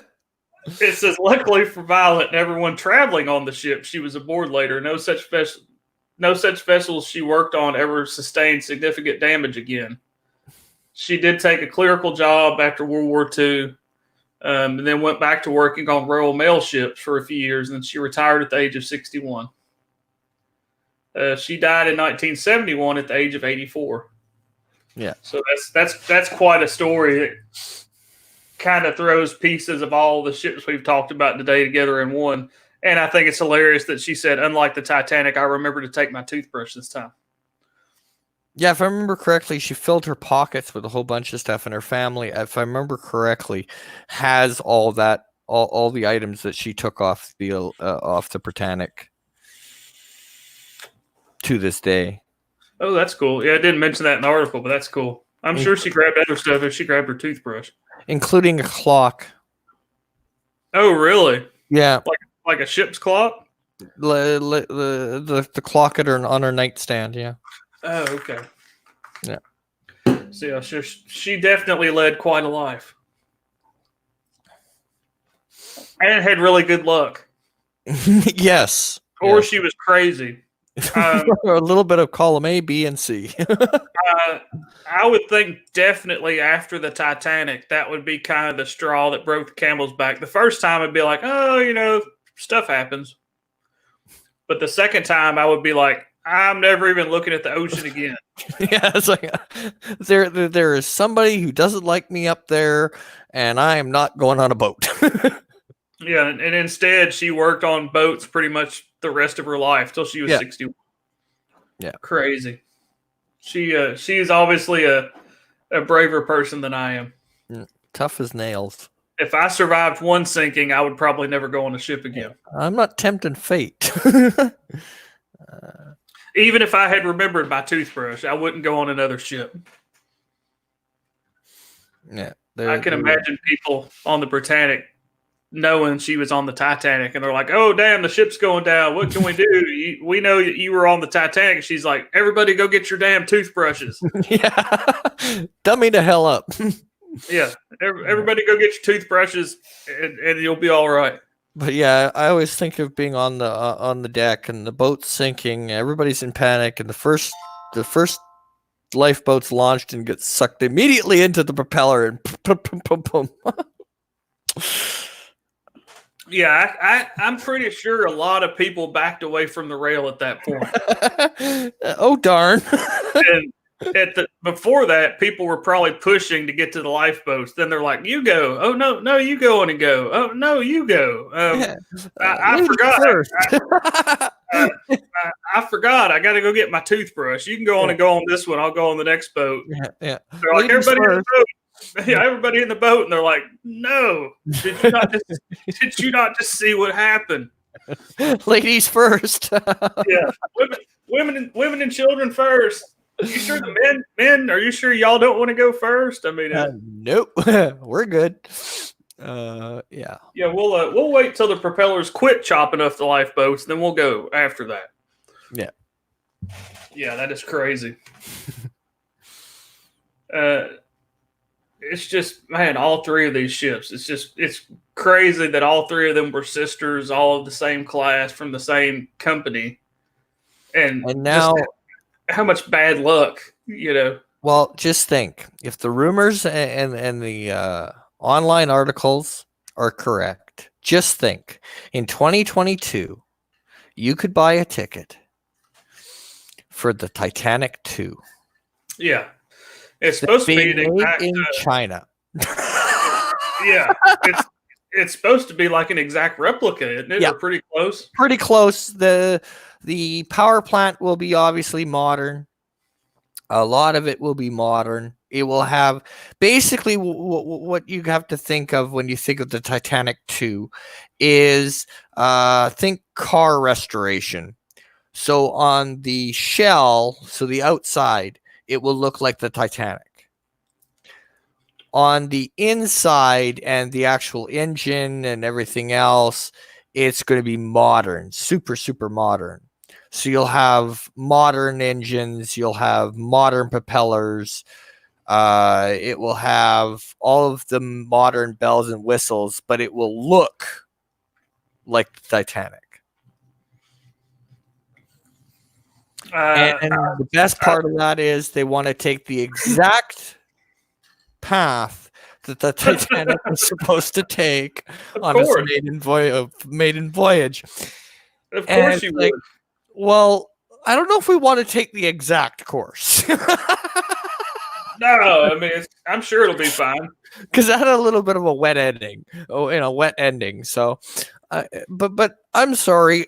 Even if I had the money to go on this ship, I'm waiting for it to cross at least twice. Right? Yeah, I definitely wouldn't go on the maiden voyage. Yeah, definitely signing up for the maiden voyage of this thing. Also, it's made in China. At least the original one was made in Belfast. Yeah. Yeah, that has a whole lot of nope involved in it. It's what is it? One of the cruise companies making it, or just like a standalone company? He's standalone, rich guy. And what they're going to do is, because Cunard is still actually a cruise ship company. I've heard of Cunard. Yeah, they can't use White Star, right? Because White Star is Cunard, so they can't use White Star Line. So what the guy is going to do is he's going to call it the Blue Star Line. I kid you not. They have a website and everything. It's going to be under the Blue Star Line, and it'll be Titanic 2. And I'm sure there's people already queuing up. Oh yeah. Well, to buy tickets. For the 100th anniversary of the Titanic, they were supposed to have this ship ready, because on the 100th anniversary, this ship was supposed to make the crossing for the 100th anniversary. But because of money and other stupidity, it's been delayed years and years. They've set launch dates about 3 times now, and it hasn't happened yet. So the latest launch date is 2022. And this one, they assure us, is going to happen. Because it has had a couple of launch dates already, and they've kind of, no, that didn't happen. But yeah, who's going to sign up for this maiden voyage? And how crazy do you have to be? There's a bunch of rich idiots that will. And have, this I'm is sure. True. This is true. Although I think if we really wanted to show kind of the heritage of the Titanic, there is a Cunard liner. It is really the only true ocean liner of the modern age. And that would be the Queen Mary 2. It is an actual ocean liner. It's not a cruise ship. It's an actual ocean liner. And it's specifically built huge. For transatlantic voyages. Yeah, it's huge. It dwarfs the Titanic. It is just insane how big this ship is. It would be cool to do a transatlantic trip, but I don't think I'm going to do it on the Titanic too. No, I think Queen Mary too. Yeah, but, definitely not the Titanic too. It might be fun to look at, but yeah, it would be cool to see. Yeah, it'd be cool to see, but not so sure I'm going on that thing. Not so sure about that. If you do, keep an extra toothbrush in your pocket at all times. Yeah, exactly. That's one of the things we've learned today is don't forget your toothbrush. So if you want to be extra safe, just keep one in your pocket. Yeah, all the time. Yeah, but no, I mean, like, just the thought of them coming out with another one, just It's like, have you not learned anything? All 3 ships of that class did not have a good day. So I could even see making some kind of replicas like a tourist attraction, but yeah, not to sail. Like there's a place here in the States that they made a replica of Noah's Ark, or what's supposedly Noah's Ark would be like, and it's like a attraction you can pay to go tour. yeah, I could see doing something like that with the Titanic, at least recreating at least part of it, not necessarily yeah. the whole ship, but so you could go and get the ideal of what it was like and see the cabins and the grand staircase and all that. But I don't know that I would tempt fate by making a sort of reproduction of it and then sailing it on the ocean and taking the same route that the Titanic took. Yeah. So originally, when the Titanic was found, one of the things that a lot of people wanted them to do, and there was actually a movie that's made on the premise of this. However, with the way that the Titanic was found, there'd just be no way they could actually do it. But if the people who claimed that the Titanic went down in one piece, and they were correct that the Titanic had gone down in one piece, a lot of people were actually calling for them to raise the Titanic. Yeah, I don't. So that to me, that would be horrible. Yeah, and the people that died on the Titanic. Died on the Titanic. So there's actually a movie where they do this, and they tugboat it into New York.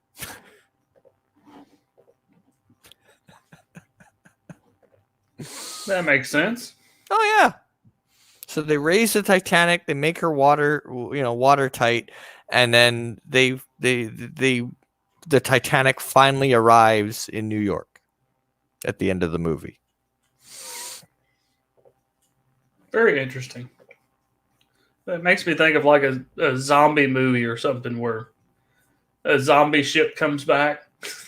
Yeah. Yeah, but yeah, and it was greatly debated at the time whether they would, if the Titanic was found in one piece, would they raise it? And they had come up with ways of doing so if she was in one piece, and depending on how she was laying on the bottom.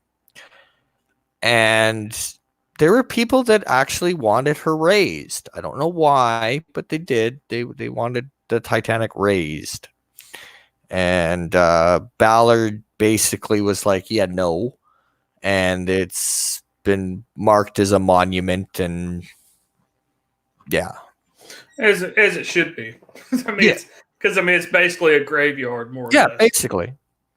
For all intents and purposes, it's a graveyard. But yeah, it was just like, I can't even fathom what would be the point, right? Why would you want to raise the Titanic? I mean, to put it in a museum somewhere? I was going to say they probably put it in a museum somewhere, but at the same time, that's still horrible. Yeah. So you're standing where 25 people died. I hope that doesn't give you nightmares. Yeah, I hope you don't scare easy. Yeah, that would not be good, and I could see it going horribly wrong. Yeah, and if they did try to raise it, I have a feeling more people would have died. Yeah, just trying to. It's just crazy. But they did bring up a lot of artifacts from the Titanic. But I believe now it's a historical site and it's a protected site. So you can't bring things up anymore. The Britannic, because of where she sits, because she's so close to the shoreline, she got raided a lot. And but I mean, now divers are not even allowed legally to go in the ship. Because when they first would dive on, people would go into the ship and check to see. That's how they found out about the bulkhead doors. However, now it's illegal to do so. Partially safety reasons. I mean, they're decaying on the bottom of the ocean. Yeah, and you don't want to get somebody to get stuck in there and die. Yeah, we don't need another person on the death count. Plus, again, it's somewhat of a graveyard. You don't want somebody digging through your graveyard. Yeah, the Titanic is just too low for too deep for that. Yeah. But the Britannic isn't. So that's the biggest differences between the spots of those two ships.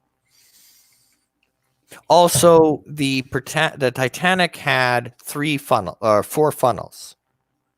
One of those are for decoration. All 3 ships, their 4th funnel was for decoration. It wasn't an actual functioning funnel. And it was, if I remember right, it was for symmetry, right? Just for the way it looked. Yeah, it was for how it looked. They thought the 4th bigger. Yeah, and they thought it looked, because the Lusitania and the Mauritania had 4, right?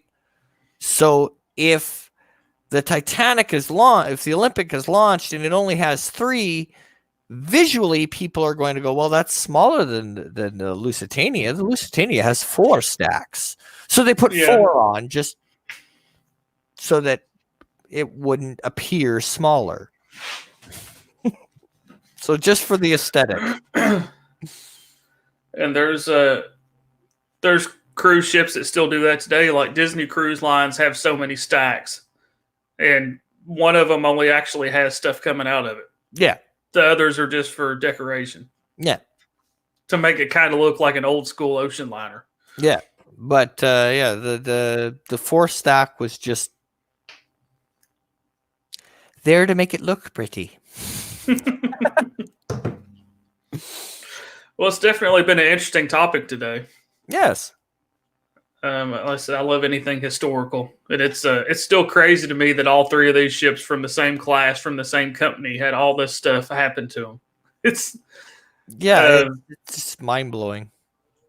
And then the woman that was on all 3 ships, it's like, it's at crazy. one point that owner had to just fall to his knees and go, "What did I do?" Yeah, I mean, it's at one point. At one point, you would have to think, I'm going to change to like a department store company or something. Yeah. I mean, obviously, I don't need to put ships on the ocean anymore.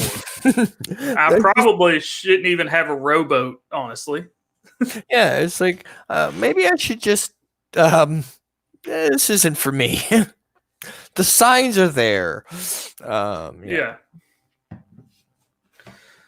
But I guess we can start to wrap this up. Yes. It's been just barely over 2 hours, and I appreciate you again, Canuck, being with me and discussing an interesting topic. This is the 3rd time now I've had you on the show, and we all 3 times we've discussed very interesting topics. So I appreciate you being here again. You want to go on and tell everybody where they can find you? Yeah, I'm Rambling Canuck on YouTube. I do morning and evening live streams. I do a weekly co-live stream with a friend of mine, Sci-Fi Nation. We do one time on my channel, one time on his, and that's usually Monday nights, 10 p.m., 10:05 Eastern, so 9 o'clock Central, my time. And those are our Monday nights. There we cover everything from Star Trek, Star Wars, anything else that comes to our head. They're mainly just rambles. And I did Star Trek Picard reviews, but that show ended today, so I'll be putting out my final review on that, and then probably a season overall video sometime this weekend. Yeah, so maybe if we do this too many more times, we're gonna have to add Bloody Mary Brunch, also Crazy Canadian. Yeah, we seem to keep thinking of topics we're both interested in. And I don't mind. So, and with Picard ending now, I'm going to have a less busier Thursday. So yeah, if you ever need a guest, you know where to find me. and maybe get more sleep than you have. Yeah, sleep would be good. Again, I appreciate when I get offline here. I appreciate everybody being here. Canuck, again, I appreciate you being here, and join me this Sunday on my channel for Sunday Fun Day Jackbox Game Night, 8 p.m. Eastern. where we play Jackbox games, which if you've never played Jackbox games, they're fun. The audience can participate, and it's just a fun little stream to just kind of wind down from the weekend and just have some fun. And on the last jackpot stream, we learned that Han hates Windows. Oh yeah, we did. Yeah, we did, did we? Yeah. And Windows hates him equally. Yeah, that talk about the perfect storm, like the White Star Line. Mine started with Windows wanting to update, of course. And it took me several reboots and several tries to get the games to actually load and work like they were supposed to. It worked great once it worked, but for like the first 30 or 45 minutes of the stream, it was the other two people on the panel talking and me going in and out, restarting my computer and coming back and be like, oh shit, that didn't work. I'll be back. Which consequently, I'm not on my Windows box right now because I really dislike Windows. Because it's secretly been thrown out the window behind you. Yeah, it's still here. I just used it for target practice the other day. If I could nail down a few more things in Linux, then I would totally discontinue the Windows box. But there's a few things I do online that kind of make me have to keep the Windows box here. But 99% of the time, I don't touch the Windows box. I treat it like the plague. It stays quarantined over by itself, and I'm gonna troubleshoot you with my 30-06. Yeah, that's what I should have done, honestly. I'll troubleshoot you, no problem. Yeah, but everybody have a good rest of your afternoon, evening, morning, wherever you're at, and I'll see you next Thursday for Bloody Mary brunch. And like I said, join me this Sunday for Jackbox game night. It's a lot of fun, and if you've never played Jackbox games before, but if Canuck doesn't have anything else to say, we're going to wrap it up. Nope. Just take her easy, folks. Thanks for coming. All right. See you, everybody. If this is your first time joining us, don't forget to hit that subscribe button. You can also follow me on Twitter and Instagram at HanstarYT. Good night, everybody.